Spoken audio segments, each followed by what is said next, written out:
Hey everyone! In this video, I'm going to show you how to post a journal entry in SAP. Let's get into it. First, open the money entry screen. Go to the search box at the top of your screen, type in the short code FB50, and press the Enter key. Wait for the screen to change and show the main page titled Enter GL Account Document. Because the system has thousands of pages, and the short code takes you directly to the workspace. Without this step, you would have to click through too many menus and you wouldn't be able to find the empty boxes where your daily numbers need to go. Next, fill out the top info section. You need to type in the main details about your record at the top of the page, like the date and the name of your company branch.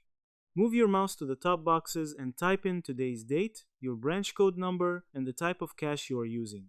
Make sure the date box matches the exact day the money was spent or moved before you go down to the next section. It tells the computer exactly when and where the money action happened. Filling out the top part ensures that your record goes into the right folder for this month instead of getting lost in the system. It sets up the main rules for the rest of your form. Next, type in the account numbers and amounts. In the first row, type in your first tracking account number. Choose if it is a plus or a minus move, and type the dollar amount.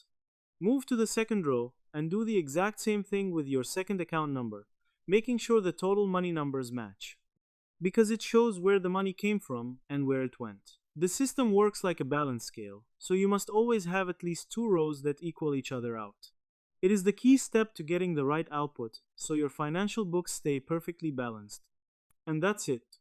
I hope this helped you out, and I see you in the next one.